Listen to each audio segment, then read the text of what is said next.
I didn't notice the empty chair right away. There was too much movement that day, people adjusting ties, my partner's aunt crying before anything had even started, the quiet hum of a room waiting for something official to happen. It wasn't until I turned, instinctively, scanning for something familiar, that I saw it. Third row. A seat with my father's name on it, perfectly aligned like it belonged to someone who had simply stepped out for a moment. I remember thinking he might still come, even as the music started, even as I stood there, even as the ceremony ended without interruption. For a long time, I didn't let myself feel anything about it. Not anger, not disappointment. Just a kind of suspended explanation. He must have had a reason. Something important. Something unavoidable. That was always the structure I built around him. A framework where his absence made sense if I tried hard enough. After the wedding, life didn't dramatically improve or collapse. It just continued. I worked. I built things slowly, quietly. The hotel business wasn't an overnight success story, no matter how it later looked in headlines. It was years of deals that almost worked. Properties that nearly failed, investors who hesitated just long enough to make things complicated. I stopped expecting him to notice. At some point, that expectation faded so gradually I didn't mark when it disappeared. There was no moment of closure, just less checking my phone. Fewer imagined conversations. When the company finally broke into public attention, it didn't feel like a personal victory, it felt administrative. Numbers, valuations, interviews where I said things that sounded like confidence but were mostly habit. The figure, the 920 million, circulated faster than anything I had actually built. That's when his message came. Family dinner. Urgent. No congratulations. No acknowledgement, just urgency, as if time had suddenly become important to him. I stared at it longer than I expected. Not because I was emotional, but because I was trying to understand what, exactly, he thought we were resuming. I almost didn't go. But something in me, maybe curiosity, maybe unfinished structure, decided to see it through. The restaurant he chose was predictable. Quiet, expensive, designed to make conversations feel more significant than they were. He was already there when I arrived. Sitting straight. Composed, like he had been practicing the posture. He didn't stand when he saw me. Just nodded like we had met recently. "You've been busy," he said. It wasn't a question. I sat down. Something like that. There was a pause, not awkward, just empty, like both of us were waiting for the other to define what this meeting was. "I saw the news," he continued.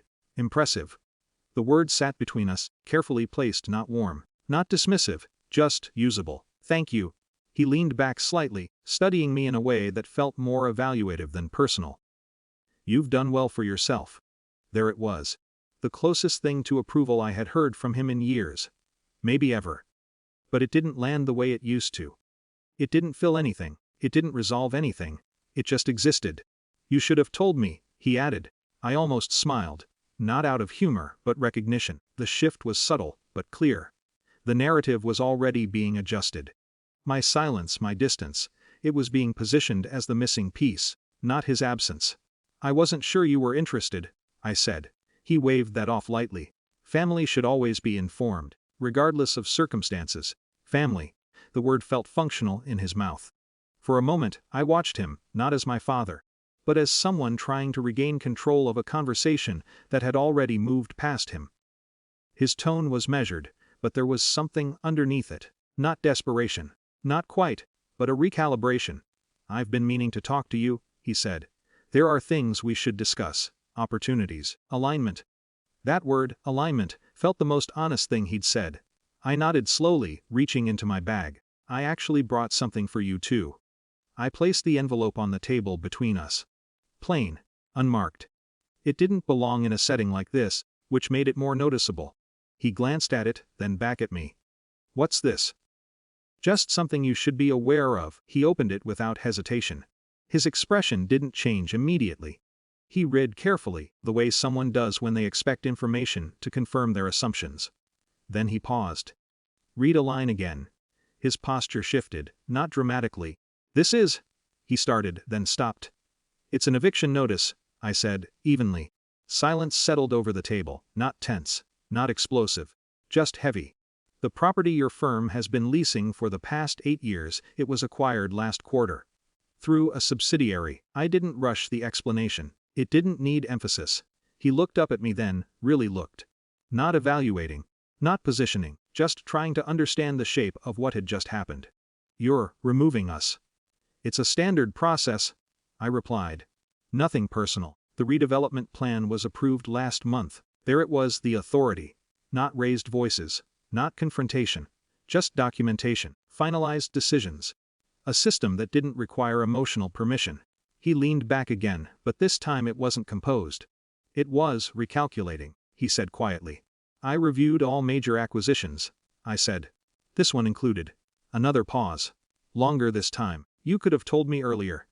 I considered that. Not defensively. Just factually.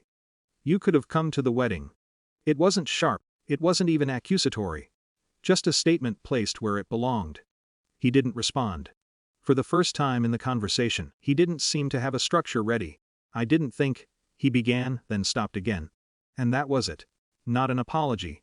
Not an explanation, just the absence of one. Strangely, that felt more honest than anything else he'd said. I'm not doing this to you, I said after a moment. This is just where things ended up.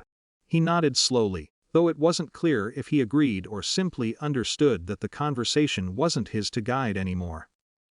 We sat there for a while after that. No raised voices, no dramatic exits, just the quiet recognition of something that had already shifted long before this dinner. When I stood to leave, he didn't stop me. Take care, he said. It sounded unfamiliar. Not because of the words, but because there was nothing attached to them. Outside, the air felt the same as when I had walked in. No different. No lighter. Just unchanged, and that's when I realized something I hadn't been able to name before. I hadn't come there to prove anything. Not success. Not independence. Not even distance. I had come to see if his voice still shaped mine. It didn't. The empty chair at my wedding finally made sense. Not as something missing, but as something that had already been resolved. I walked away without looking back, not out of strength or defiance. Just because there was nothing left to check.